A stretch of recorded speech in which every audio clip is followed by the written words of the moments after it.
Orlando Dream Team. It's your boy D Neal back with another reaction video, guys. Here we are with what can the US learn from Australia's gun reforms? Before we dive in, make sure you subscribe to the channel, ring the notification bell, give the video a thumbs up so it gets suggested. Here we go! Well, now to America's other pandemic, and that would be the never-ending cycle of gun violence. There have been 157 mass shootings in the U.S. just this year, just in 2021. And with congressional action on gun reform seemingly at a standstill, some Americans are asking if other countries can serve as an example. Next week marks 25 years since Australia's Port Arthur massacre, a mass shooting that killed 35 people. Afterwards, automatic and semi-automatic rifles were banned in Australia. They enacted a national registry and a 28-day waiting period for all gun purchases. And 653,000 firearms were taken out of circulation in a national buyback program. Gun deaths in the country plummeted, and today mass shootings there are nearly non-existent. Compare that to America, the gun capital of the world, where last year there were nearly 12 gun deaths per 100,000 people, more than 14 times that of Australia. But there are some differences, of course. Australia doesn't have a right to bear arms in their constitution. They also don't have a powerful... That's literally the only thing I feel like the right to bear arms. That's one of the only arguments left for why people don't care about all these mass shootings happening in schools and rather keep their guns than prevent another mass shooting, more kids getting shot. It's my right to have all of my guns. You know what I'm saying? And you might not have done anything bad. You might not have killed anyone with your guns. But there are people every single day who are doing it. And I'm sorry that you got to get punished for other people's actions. But as a whole, you have to, I feel like you got to look at the country as a whole. And as a whole, I feel like stronger gun reforms are needed.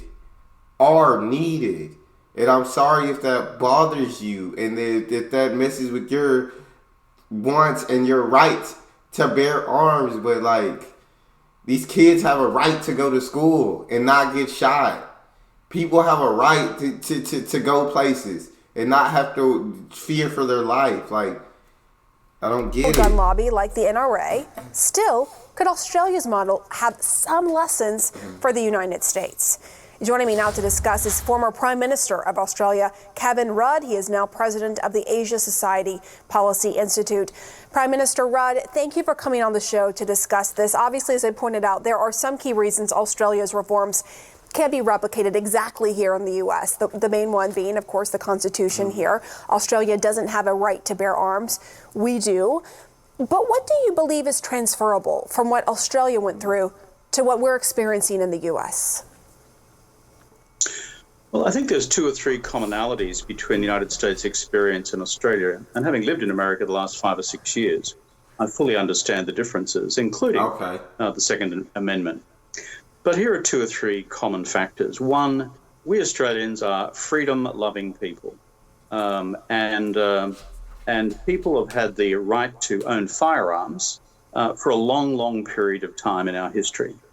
And because Australia is a rural country with large open spaces like in America, it's kind of been part of our upbringing to have firearms on farms, for example. I grew up on a farm in rural Queensland, where my father had a shotgun which he used to suppress feral animals. So there is that similarity. The second thing I think is this: all of us, as Americans today and as Australians today, are horrified by the spectre of mass shootings. It's insane. And when we saw this in Australia, big time, 25 years ago, with a mass shooting at a place called Port Arthur in Tasmania, the then Conservative Prime Minister of Australia, my predecessor in office, he initiated this national firearms agreement, which had bipartisan support from both the centre right and the centre left.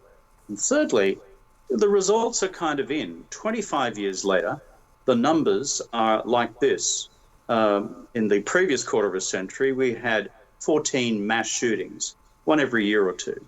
In the last 25 years, since the National Firearms Agreement, we've had one, a family violence event involving 6 members.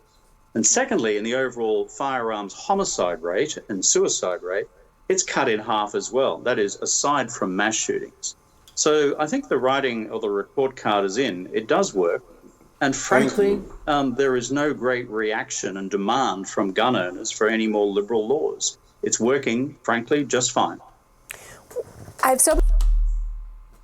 All the numbers are down. All the gun death numbers are down. Why? Because the guns, it's harder to get a gun there. They have stricter gun reform. They have stricter gun laws. And so, less people die from guns. It one correlates with the other. It just makes sense. It's just simple logic. I don't know. But our response to when all these mass shootings is more guns. Many questions for you from what you just said. One is gun rights activists in the U.S. are concerned. One of their big concerns with more laws on guns would be it becomes a slippery slope that will then lead to them not being able, legal citizens being able to get their guns that they feel like they have, they do have the right to have under the Constitution. They're concerned that it will infringe upon their Second Amendment rights. What do you say to the slippery slope argument? I don't think it's well-founded if the laws are robust. You see, under the US Constitution, the right to bear arms as part of an organised militia. And remember, this was framed in the days of the period immediately following the Revolutionary War against the British, and the concern that the British would come back and you'd need an organised militia again to defend the Republic against the British. By the way, back in the 1780s and 90s, I would have utterly sympathised with that posture towards the British. Last time I looked, the likelihood of the British coming back and suppressing the American Revolution are fairly remote.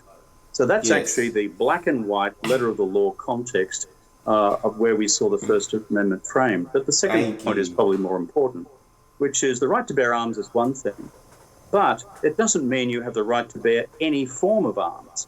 If you take it literally, does that mean the right to bear arms says that you should be able to have your own field howitzer in the backyard, that you should have the ability to have an anti-tank weapon, to run your own drones, which are armed? Of course not. So obviously, having a single-action shotgun is one thing. Having a semi-automatic or fully automatic weapon which can kill dozens of people in seconds, that's something else. So that's ridiculous. You can have the right to bear arms if it's single action. The judgment in this country, Australia, is it doesn't entitle you to bear any category of arms, hence the ban on semi-automatic weapons in this country. And we already have, one of the big questions is there's more guns than people in this country. In Australia, there was the gun buyback.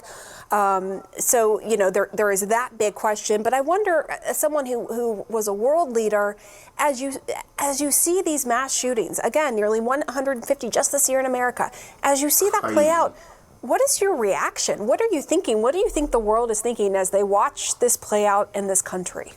It's literally insane. Like he said, it's taken the right to bear arms. It took it so literally, right? You know what I'm saying? But there's things that every civilian just shouldn't be able to have.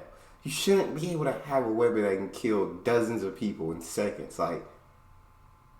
For what is that needed? What purpose is that weapon needed? And I'm not saying take everybody's guns away. I'm saying stronger gun reform, stronger gun laws, and those automatics, bro. Semi-automatic. Anything that killed dozens of people in seconds, I just don't understand why it's necessary. I don't understand why it's necessary for just every or any civilian to be able to get. What are you thinking? What do you think the world is thinking as they watch this play out in this country? I think what the world is thinking is that it's time for America to act. Look, I've lived among you in the United States the last 5 or 6 years. I'm just back here temporarily in Australia at the moment. And I feel it as someone who lives and works in New York, that there is a feeling of anxiety that there could be a mass shooting today, tomorrow. When will the next one unfold on a school campus or a university campus or in a shopping centre mall? The terrible history of these things. And that's why, frankly, I applaud the leadership of President Biden in taking this first major step towards national firearms legislation and regulation, which he has foreshadowed. I know what the political reaction will be. I know that a whole bunch of states will say it impinges on their constitutional rights and the usual list of arguments. But I think if you poll average Americans, they want something done to reduce the risk of mass shootings. Right, and they just want solutions. They want solutions. All right, former Australian Prime Minister Kevin Rudd, thank you for coming on and sharing that perspective and interesting discussion with you about this. Good to be with you. I mean, it honestly just makes sense. I don't know why we still haven't done anything but say more guns every time this crap happens. That's all we got. You guys got a favorite video suggestion? You can subscribe to Patreon or drop it in the comment section. It's your boy Neal. Out.